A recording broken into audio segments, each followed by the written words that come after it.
boa tarde. Você acredita que sonhos podem se tornar realidade? Bom, a Aline Monsali nos prova que com muita dedicação e empenho é possível realizar aquilo que a gente sempre almejou. A dermatologista, uma apaixonada pelo mundo Miss, ganhou o título de Mrs. Glam World na Índia no mês de junho e vem nos contar um pouco dessa experiência hoje aqui no Papo com ela. Aline, muito obrigada por aceitar o nosso convite para vir contar pra gente dessa consagração da sua trajetória nesse universo Miss. Você já contou um pouquinho aqui no papo que era um sonho que você acabou deixando um pouquinho de lado para se dedicar à sua formação profissional, mas quando essa formação se fechou, você resolveu trilhar esse caminho, embora já tivesse com uma idade um pouquinho mais avançada para esse universo. Como que é chegar nesse momento, trazendo 2 coroas, numa competição que aconteceu fora do Brasil, lá na Índia? Qual é a sensação, né? De dever cumprido. Eu acho que eu sou o exemplo vivo de que os sonhos não têm idade e que a gente pode acreditar no que a gente sonha, a gente pode correr atrás do que a gente sonha, independente do momento que você vive, da idade que você tem. E quando a gente... Tem uma frase que fala que quando a gente sente que quer ser algo, algo na gente já é. E é basicamente isso. Eu sempre fui apaixonada pelo universo Miss e realmente eu me dediquei à família, eu me dediquei ao meu trabalho, à minha profissão, a estudar medicina, né? A gente se dedica muito, eu fui estudar fora, em outro estado. E quando eu voltei, realmente eu tinha passado da idade para os concursos de franquias do Miss Universo. Ainda bem que isso mudou, agora eu não tenho mais idade. E aí eu entrei na franquia Belezas do Brasil, que era uma franquia um pouco mais ampla. E eu fui conquistando degrau a degrau o título de Cuiabá, Baixada Cuiabana, Centro-Oeste, Brasil. E aí eu fui como Mrs. Glam World Brasil concorrer com outros países no Mrs. Glam World na Índia o mês passado. E tudo que eu aprendi nesse caminho eu pude mostrar lá. Mostrar a nossa cultura, mostrar as nossas causas, as nossas raízes, a força da mulher brasileira e tudo que a gente pode fazer em escala, né? Ampliar os nossos horizontes de um país para o mundo. E graças a Deus a gente trouxe o título para cá. A gente conversava um pouquinho antes, Aline, e você falava assim, se não for coletivo, não vale o esforço. Conta um pouquinho pra gente de quais fatores levaram à sua conquista. O que tem de diferente nessa franquia que possibilitou você trazer esse título pro Brasil? Isso. Eu sempre digo que a coroa para mim é coletiva, porque o mundo Miss é uma grande vitrine. Então, se você entra, você é visto por muitas outras pessoas. Se você trabalha como modelo, você tem uma visibilidade ainda maior. Mas a minha ideia no mundo Miss, eu como médica e como defensora de outras causas, era que essa visibilidade desse voz, uma voz mais ampliada para as coisas que eu falo. Então, as minhas causas são defesa da mulher, igualdade de gênero, a luta contra a violência contra a mulher, sustentabilidade. A gente fala muito de natureza, de sustentabilidade aqui na nossa região, né, com o Pantanal, Cerrado e Amazônia. Eu sou uma grande defensora da educação, filha de pais professores da rede pública, né? Eu digo que o que me levou a melhorar de vida, a alcançar sonhos, foi o caminho da educação. E aí com o Miss eu consigo falar com muito mais pessoas, e agora a nível mundial, sobre essas causas que são a base na nossa sociedade. Então, igualdade, educação, a parte de saúde, essa tradução da linguagem médica para a linguagem popular, essa acessibilidade de informação. Eu saio das paredes do meu consultório e agora eu consigo conversar com muitas pessoas. Explica pra gente cada uma das coroas. Ótimo. Lá no Glam World a gente tem a coroa principal, que é a coroa de vencedora, que é essa daqui, que eu fui a grande vencedora e agora eu tenho 1 ano de reinado como Mrs. Glam World. E a gente também tem as coroas regionais, então América do Sul, América do Norte, Ásia, África e Europa. E eu trouxe também pra gente a de Mrs. Glam World América do Sul. Então nós temos 2 coroas, 2 títulos internacionais para nossa região. Além disso, tem outros prêmios e eu trouxe o prêmio ainda de melhor talento e de melhor traje típico. No traje típico eu representei as danças culturais brasileiras e a gente conseguiu esse prêmio também. E o que eu mais me orgulho foi de talento, que eu ensaiei Siriri com o Grupo Flor Ribeirinha e o Grupo Flor de Atalaia. Fiquei com a roupa do Grupo Flor de Atalaia lá na Índia comigo, então foi quase meu amuleto ali.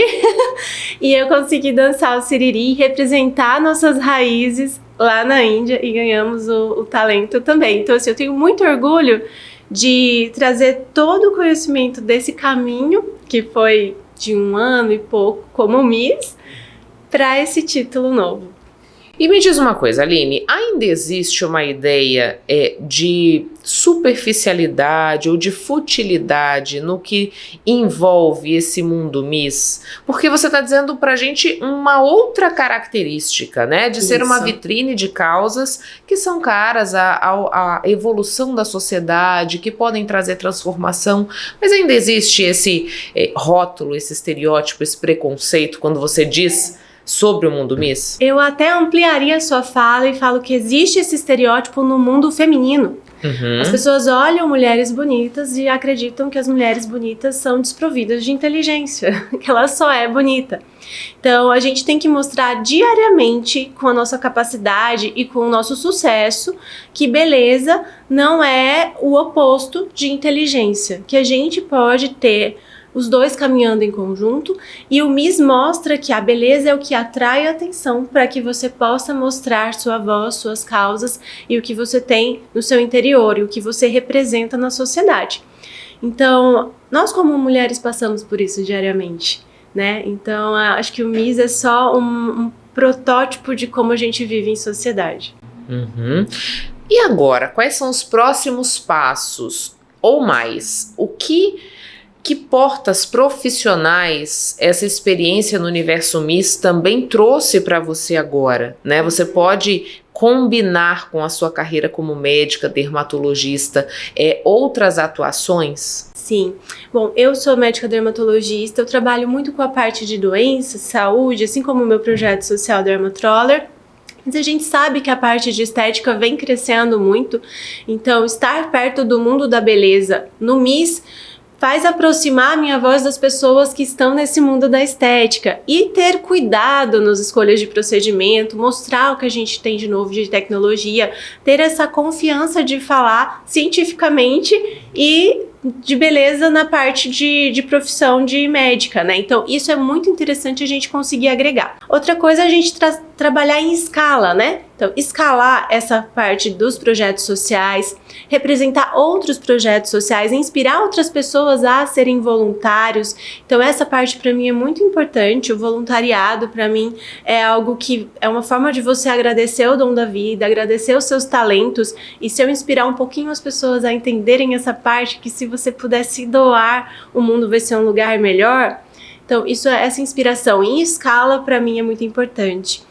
E claro, ajudar outras mulheres tanto no quesito das causas femininas, que eu continuo trabalhando, quanto quem tem o sonho, né, de ser Miss, de seguir esse caminho, de entender como funciona, o que serve, onde você pode chegar, qual franquia você mais se adequa. Então agora eu tô dentro do mundo Miss e eu posso selecionar meninas que queiram ir para um nacional, que queiram ir para um internacional, tirar a dúvida dessas meninas para que elas realmente entendam se isso faz parte da vida delas.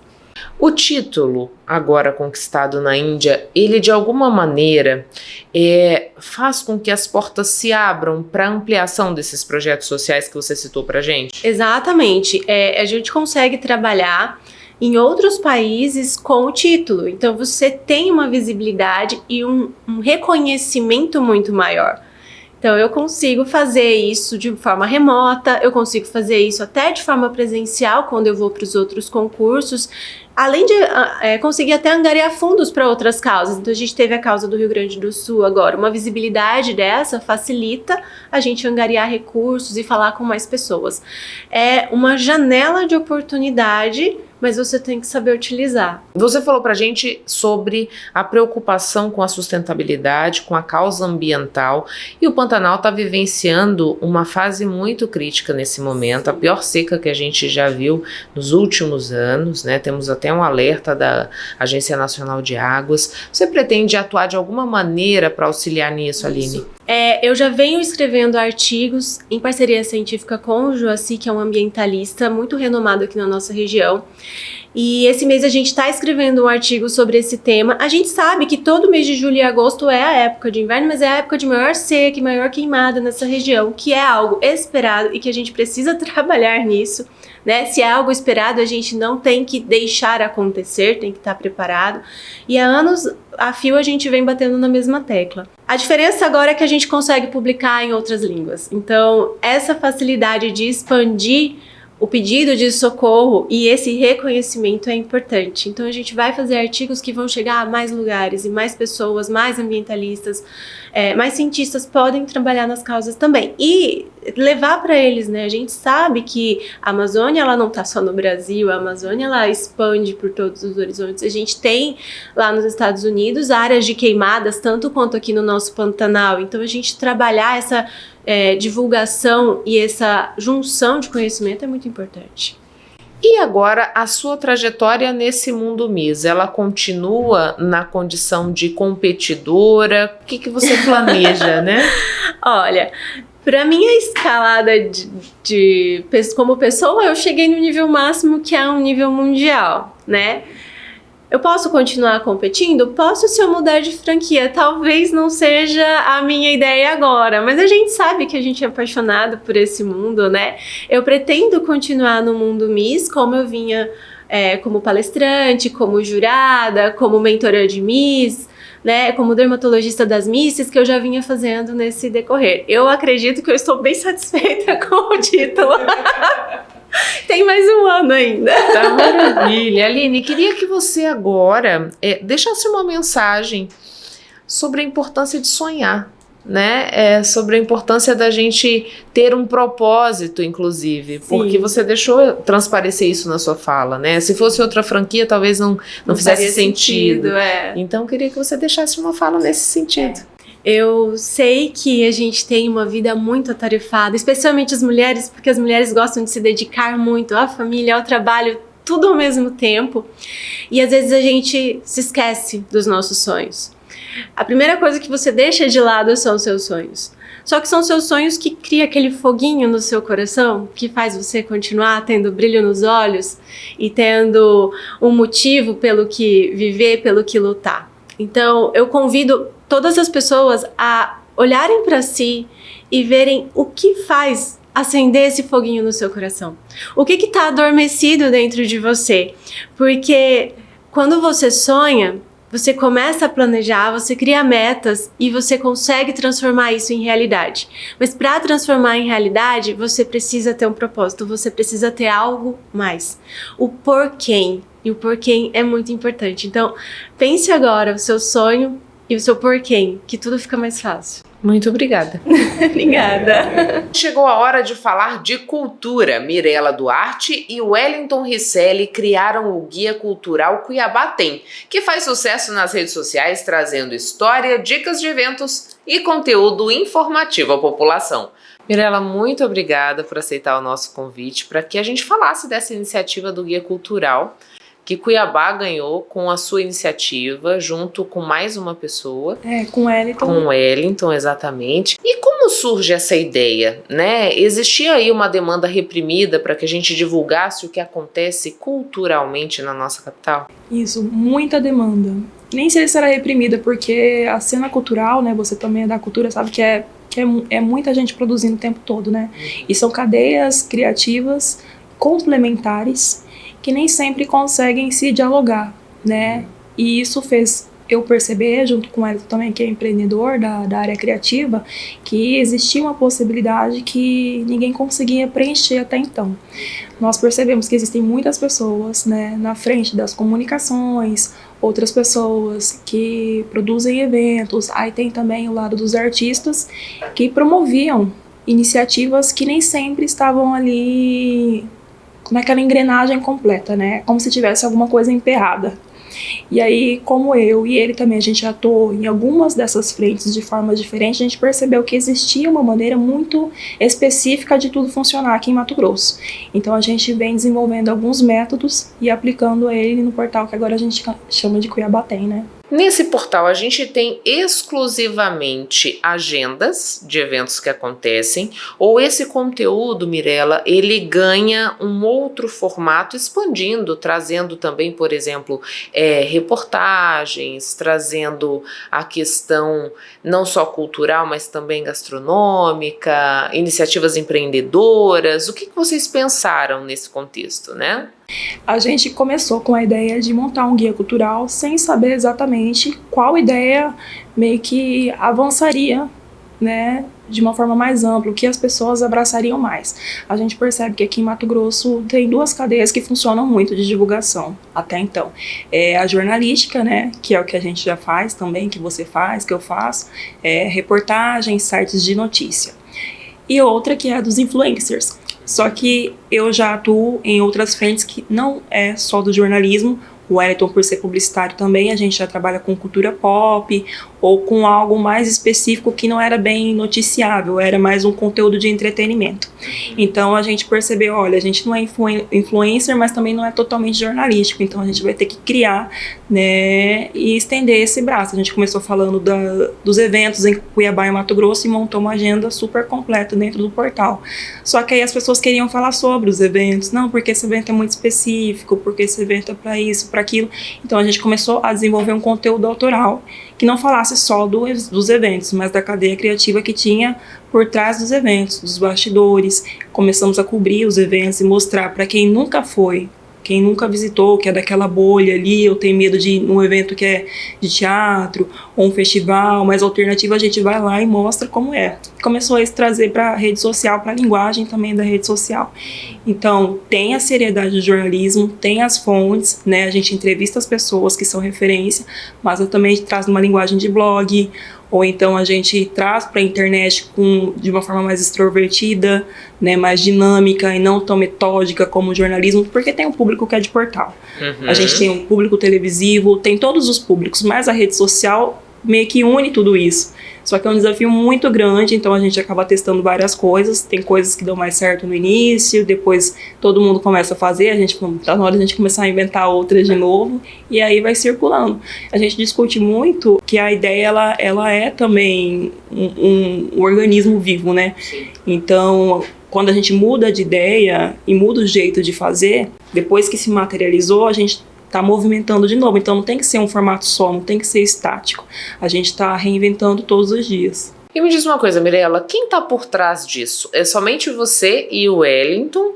Ou quem que ajuda nessa elaboração do conteúdo? Porque você está dizendo assim, olha, a gente propicia para quem acessa o guia uma vivência do que é aquele evento, e a gente sabe que tem agendas que acontecem simultaneamente. Como é que vocês fazem para ter essa amplitude, né, para a cobertura? As principais mentes, né, sou eu e o Wellington, só que a gente faz de uma forma colaborativa com que, por exemplo, olha, você faz um trabalho muito legal aqui no Papo com Ela, que a gente está começando a desenvolver agora. Vamos desenvolver um conteúdo em colaboração, né? Você gostaria de desenvolver um conteúdo junto com a gente? Então a gente já entrevistou algumas pessoas, a gente está desenvolvendo alguns formatos para que outras pessoas que já propõem conteúdo, você tem seu jeito, tem a sua linguagem, e eu acho que ela é complementar ao meu jeito, que é o jeito do Hélio, o jeito de outras pessoas que já promovem a cultura aqui.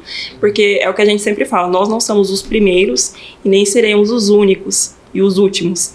Então, no começo começou mais eu e o Wellington. A gente já está desenvolvendo alguns mecanismos com que a gente consiga desenvolver em grupos diferentes, né, com uma colaboração de conteúdo com a linguagem de outras pessoas, porque eu acho que tem públicos que assistem você que a gente ainda não acessou, e tem públicos que estão acessando a gente que querem acessar você. Então, até no início, algumas pessoas falam assim, não, mas o que vocês vão contribuir de diferente que não tem em algum canal específico, que não tem em algum programa específico aqui? Porque nós não somos concorrentes, né? Então, se a gente quer atingir todo mundo, vários tipos de público, então a gente tem também que fundir as nossas comunicações.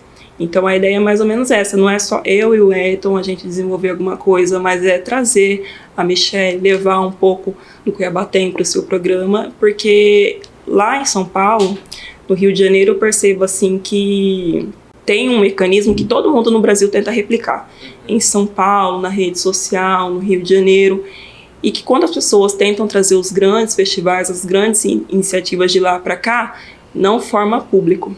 Né? Então é um problema que eu acho que é da maioria das casas de show, e aí eles acabam recorrendo às vezes a uma assessoria de imprensa ou uma agência de marketing, e nem sempre conseguem ampliar o público ou fazer mais de uma edição, faz uma, faz duas, mais de duas ao ano, parece que não dá público. Então é um grande desafio, eu acho que para todo mundo formar público aqui em Mato Grosso, porque ninguém estudou profundamente como essas pessoas querem consumir conteúdo, e o mundo está se transformando, né? Então a gente diz que é como uma série de experimentos que a gente está abrindo e está falando assim, olha, vamos fazer isso junto, né? Porque eu acredito que o meu conhecimento é diferente do conhecimento de outras pessoas que já atuam, às vezes, no mesmo tempo na comunicação. Teve portas que você abriu que eu não abri, e vice-versa. Então, todo mundo tem que construir junto essa ideia. Então, eu não acredito, e eu acho que isso eu já falei em outras entrevistas também, que tem que ser de uma maneira só. Né? Então eu acho que se a gente parar com a rivalidade de todos esses movimentos e conseguir construir de uma forma plural, o resultado vai ser diferente. Qual o impacto que a gente tem para o setor cultural de iniciativas como essa que se propõe o Cuiabá Tem? Porque a gente tem também essa vertente da economia criativa sendo fomentada, né?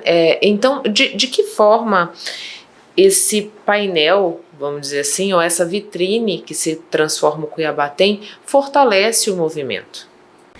Falando especificamente da rede dos artistas ou de forma... A gente pode pensar na rede como um todo, tanto para quem está atrás eu digo assim, né, para quem está nos bastidores, como para quem se coloca, né, efetivamente como um fazedor de cultura. Então, como é que você pensa o fortalecimento dessa cadeia quando eu tenho essa busca incessante que você disse pra gente, de tentar atingir todos os públicos, para mostrar o que acontece aqui na nossa cidade, principalmente?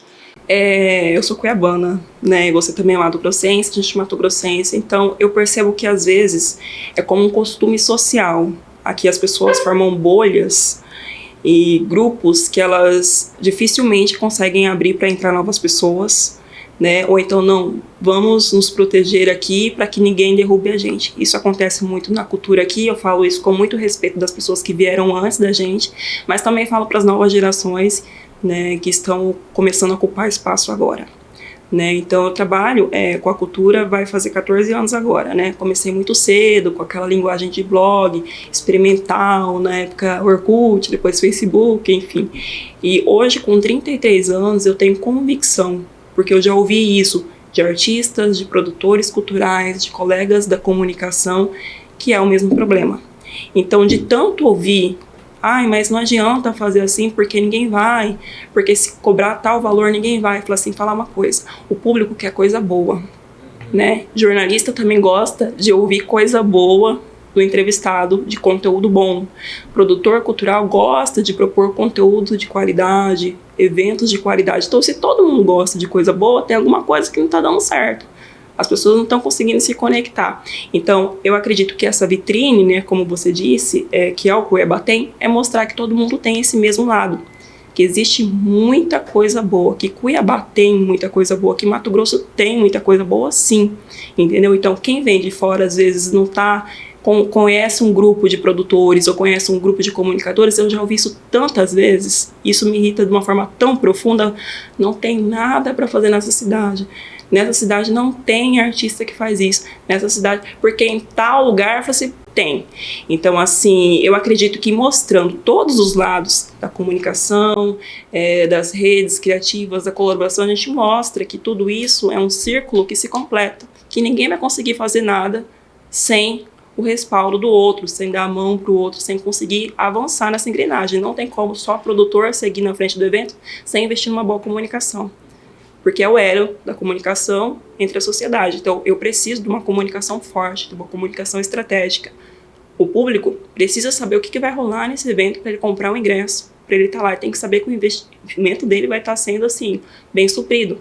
Então, o que a gente faz? Mostra todos os lados, né? Com todos os lados ali naquela vitrine, tudo tá ali, tá transparente. Eu acho que a gente consegue se coordenar para novas iniciativas e virem a se fortalecer. Cuiabá vai ficar restrito a Cuiabá, ou a gente já tem uma perspectiva de expansão para que a gente possa trazer essa visibilidade também para iniciativas que acontecem fora da capital? Já estamos ampliando, apesar do nome ainda ser Cuiabá a gente já está criando um portal complementar que Mato Grosso tem, porque nós temos dinâmica de todo o estado já.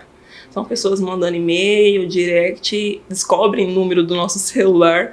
Tem 4 meses que a gente tem um portal. Nós não esperávamos que fosse ser tão rápido, né? E veio de forma muito orgânica, porque quando a gente começou a fazer isso que eu estou te falando, a publicar na rede social com essa linguagem, mostrando todos protagonistas dessa cadeia cultural, as pessoas começaram a compartilhar, marcar, pedir para seguir sem a gente pedir. Pessoas que a gente nunca viu na vida, assim. E aí a gente vai criar dentro do Cuiabá tem um portal que é Mato Grosso né? A gente já registrou o domínio, a gente já está fazendo essas modulações no guia cultural. Porque, por exemplo, mesmo que a gente diga que um produto tem saído de Cuiabá, um filme, ou então tenha começado qualquer iniciativa de Cuiabá, no interior de Mato Grosso tem muita gente que contribui para as coisas que acontecem aqui. Né, você falou para mim no início que eu sou de Rondonópolis. Eu acho que tem tanta coisa que você já fez por Cuiabá, tem tantos conteúdos de qualidade seu que já circulam na internet, todo mundo já sabe que você contribuiu, que as pessoas, mas ela não é cuiabana? Se considera cuiabana, você falou assim para mim, mas ela é de Rondonópolis. Rondonópolis também é uma potência, né? Cáceres, Barra do Garças, Sinop, então tem gente fazendo em todos os lugares. Então a gente falou assim, em vez da gente fechar essas portas, vamos abrir mais uma. Né? É muito conteúdo, é muito trabalho. A gente está desenvolvendo mecanismos para que a gente consiga fazer em conjunto, né? Com várias mãos aí essa questão, porque até então é tudo novo para a gente também. É importante a gente falar isso, porque apesar da experiência, né? Eu tenho mais de 10 anos de atuação na comunicação, o Wellington também, e ele tem um portal que é nacional também. Quando a gente começou a trabalhar junto, ele falou assim, vamos criar alguma coisa junto, só que a gente não sabia o que era. A gente ia criar mais um portal para falar de cultura e cinema nacional. Aí eu falei assim, nossa, Wellington, mas às vezes parece que eu me sinto em falta, sabe? Eu aprendi tanto com a cultura mato-grossense, tanto com os artistas daqui, com os comunicadores daqui, todo mundo daqui, e a gente vai criar algo tão amplo. Vamos começar a fazer alguma coisa para Mato Grosso, que a gente já faz para fora, vamos fazer para cá também. Aí ele, nossa, mas será que tem? Eu falei, tem. Vem comigo que a gente vai fazer, e a gente tá desenvolvendo e tá muito feliz com o resultado, assim, apesar de ser muito novo, eu acho que a gente tem muita coisa para desenvolver ainda, a gente precisa de apoio também, né, a gente não tem nenhum tipo de incentivo financeiro ainda, tira tudo do nosso bolso, mas é porque a gente tá apostando que logo a gente vai ter esse retorno também. Mirela, você disse pra gente que há 14 anos você tá atuando na cultura aqui no nosso estado. O que você percebeu nesse um pouco mais de uma década no que diz respeito à transformação do fazer cultura? Hoje a gente tem mais incentivo, hoje a gente tem mais mão de obra capacitada, quando a gente pensa em cinema, que você citou. O que você percebe de transformação nesse período? Olha, tem muitas transformações, né? A começar pela tecnologia. Né? A tecnologia, ela, por se transformar o tempo todo, ela exige que a gente recrie as maneiras antigas de divulgação, né? E eu acho que isso funciona também, no caso, por exemplo, eu não sou cineasta, mas é o que eu escuto de muitos cineastas aqui, por exemplo, pegar esse exemplo. Eles costumam dizer que os equipamentos mudam, as câmeras ficam muito mais reais, só que a essência do fazer, né, de quem aprendeu há 20 anos atrás, há 15 anos atrás, é a mesma e mais madura, né? Então, eu acredito que hoje em dia não é mais fácil fazer. O mais difícil é a gente conseguir captar essa essência humana, que é o que a gente já aprendeu. Você tem quanto tempo de comunicação? 17 anos. 17 anos. Então a gente percebe que as tecnologias, elas ampliaram a voz de todo mundo. Todo mundo fala que quer fazer, o que sabe fazer, o que gosta de consumir e que critica o tempo todo quem faz, né? Só que eu acho que ajuda muito a gente a selecionar o que é melhor, né? Então eu acho que a partir do momento que a gente consegue, tô olhando tudo aqui, tudo tá acontecendo ao mesmo tempo, mas eu acho que isso é pra mim, eu gosto disso. Isso pra mim tem mais qualidade. Não é que a outra coisa é ruim, não é que não é pra todo mundo, é que às vezes não é pra você. Então eu acho que todo mundo falando ao mesmo tempo exige com que a gente escute com mais atenção, que a gente preste mais atenção e a gente crie mecanismos para selecionar, né, o que mais nos apetece, o que mais nos favorece. Na cultura eu acho que existe produtos para todos, né? Eu falo produtos no sentido de que todo artista fala que pode fazer por amor também, mas que o artista também quer vender alguma coisa, né? Quer propor alguma coisa porque ele precisa daquele retorno financeiro, né? Porque a gente vive num mundo globalizado, capital, que a gente precisa desse retorno. Então eu acho que o que mais mudou em tudo isso é que a gente precisa afinar os nossos ouvidos, a gente precisa treinar o nosso olhar, e essa é a tarefa mais difícil, onde todo mundo fala ao mesmo tempo, onde todo mundo quer ampliar a voz ao mesmo tempo. Então acho que essa curadoria do seu olhar, da sua escuta, do tipo de pergunta que você faz, esse refinamento ali é o que mais precisa ser apurado nas pessoas hoje em dia. Muito obrigada pelas informações, Mirela. O microfone é à disposição caso queira fazer mais algum esclarecimento. Não, é isso. Acho que quem não conhece ainda, né, siga o cuiabá.tem, que é o Instagram, e quem quiser acessar o portal é www.cuiabatem.com.br, e a gente vai compartilhar muito você também na nossa rede social, porque eu acredito que o seu trabalho é fundamental. Você sempre tem perguntas muito complexas, né? E eu acho que é muito importante ter essa qualidade na comunicação aqui em Mato Grosso. Então eu quero te parabenizar por sempre estar aí nesse movimento, que você faz parte disso. Muito obrigada. A jornalista e escritora Larissa Campos lança a obra Tempos Íntimos, a segunda no seu portfólio. O livro traz 24 contos elaborados entre os anos de 2020 e 2022. Vamos conhecer mais da produção literária cuiabana? Fazer das histórias da vida uma inspiração para a arte é tarefa de muitos autores da literatura. Em Cuiabá, a escritora Larissa Campos lança seu segundo livro intitulado Tempos Íntimos, uma obra que reúne uma série de contos elaborados no período crítico do isolamento social devido à pandemia de Covid-19, entre os anos de 2020 e 2022. Embora a obra seja recente, Larissa narra que a aspiração à literatura, na verdade, sempre esteve presente em sua vida desde a infância. A minha relação com a escrita, ela começa desse processo de relação com a leitura e de algo que nasceu ali dentro da minha casa, dentro desse ambiente familiar, em que nós éramos incentivadas, eu e minha irmã, a conhecer autores, a ter também momentos de dedicação à leitura. Então a gente começa nesse processo desde muito cedo e entendendo que a escrita era um caminho possível de expressão para mim, comecei também a me dedicar à escrita.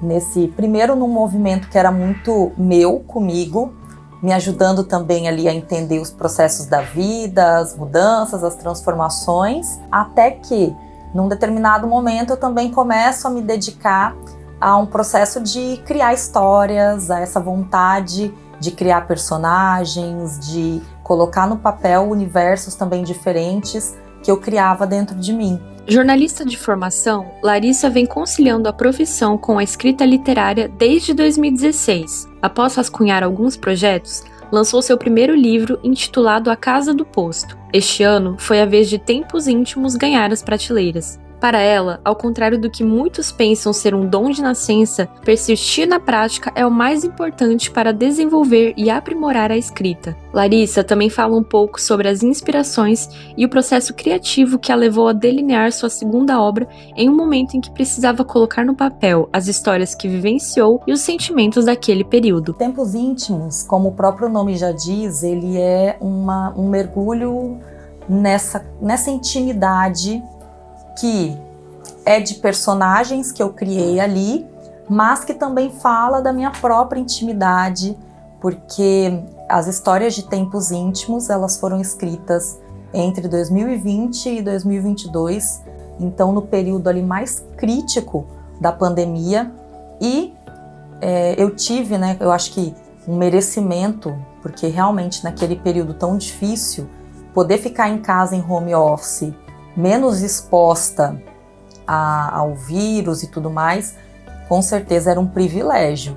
E aí, dentro dessa situação de ficar dentro de casa, eu aproveitei também, não tive como, porque foi uma coisa mais forte do que eu mesma. Então aproveitei para continuar esse movimento de exercício da escrita. E com o tempo eu fui percebendo que essas histórias que nasciam dali, elas conversavam sobre temáticas muito próximas. Dentro dessa questão da intimidade, mas elas falavam muito de solidão, de reclusão, de aproximações, de afastamentos.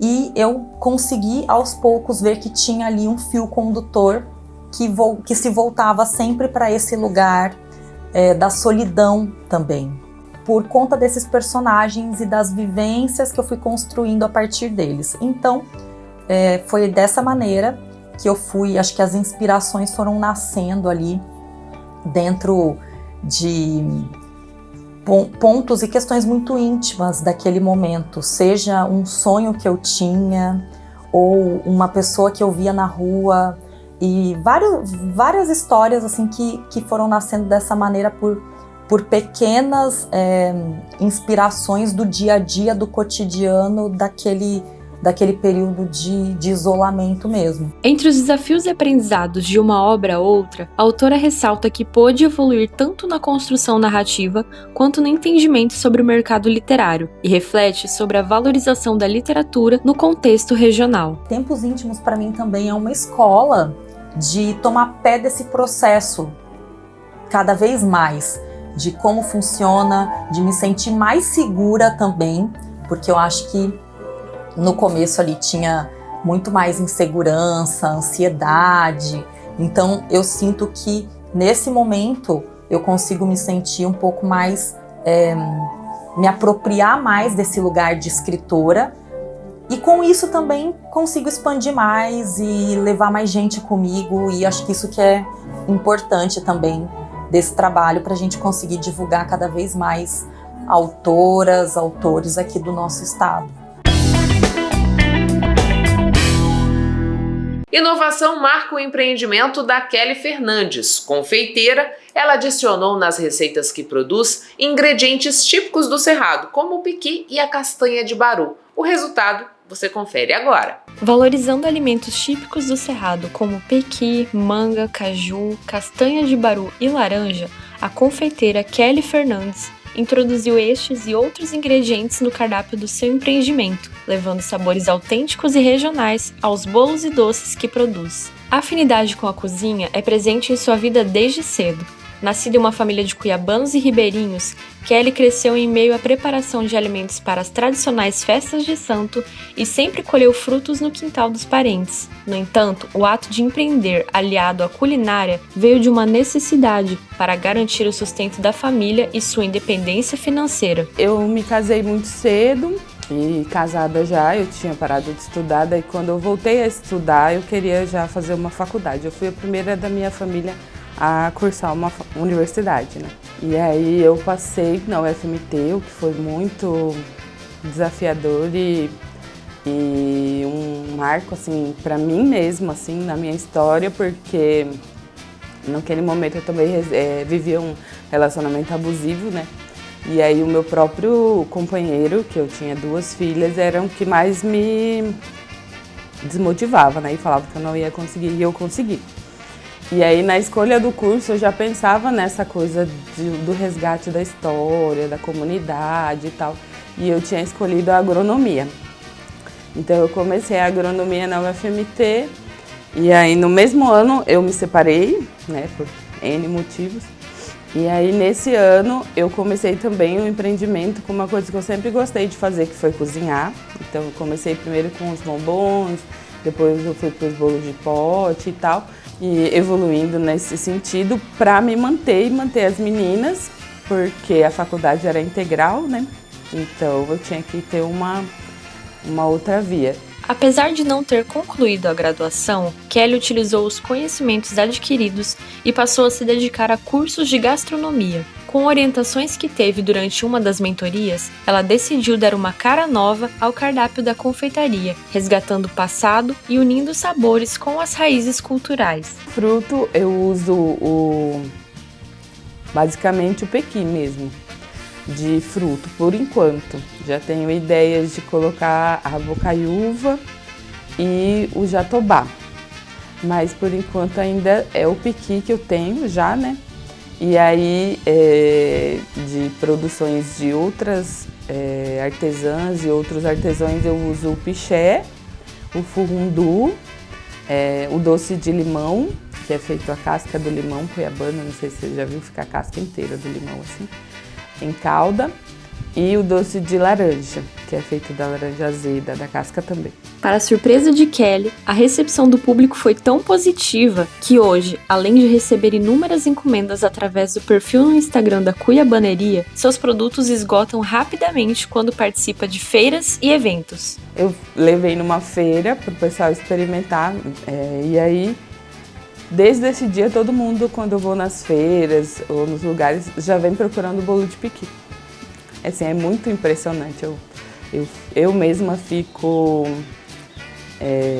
muito feliz e até emocionada muitas vezes por causa dessa repercussão que está tendo, e isso me faz acreditar assim, que todas as outras coisas que estão mirabolando assim, na cabeça vão sair um dia, né? E eu vejo que vai ser mais rápido do que eu penso de ter isso, né? E de, inclusive, ser inspiração para outras mulheres também, para outras pessoas, para que isso só cresça e se fortaleça.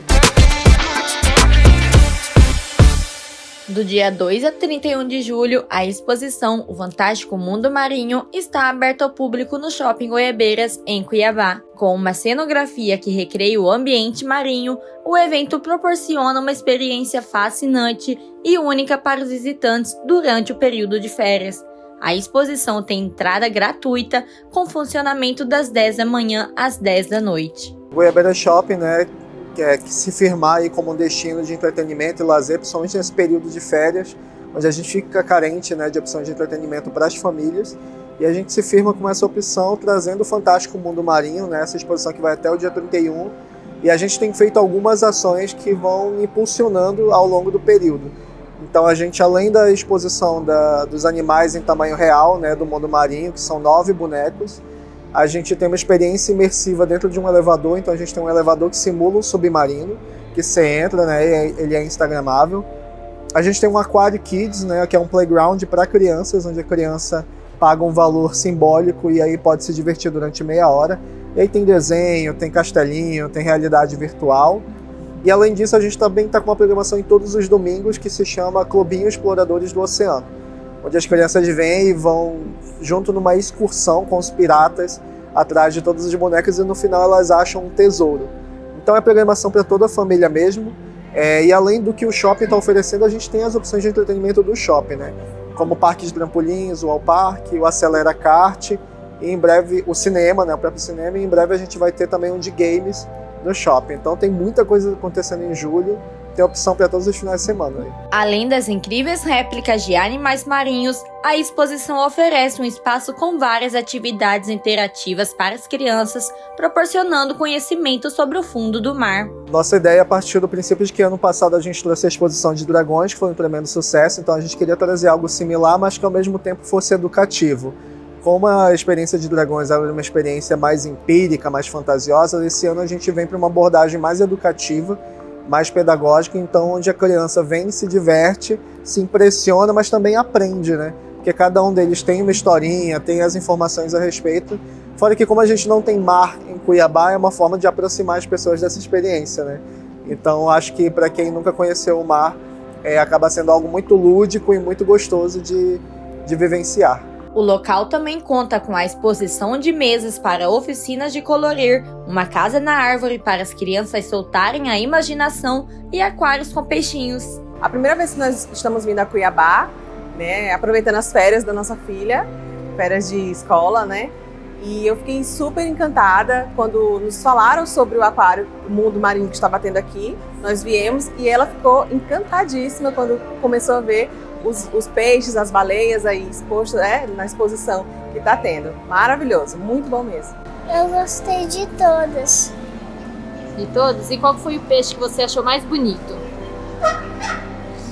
Eu achei bonito o da Nê. O Nemo. Aquele? E qual que é o nome do peixinho? Peixe palhaço? Peixe palhaço e Nemo.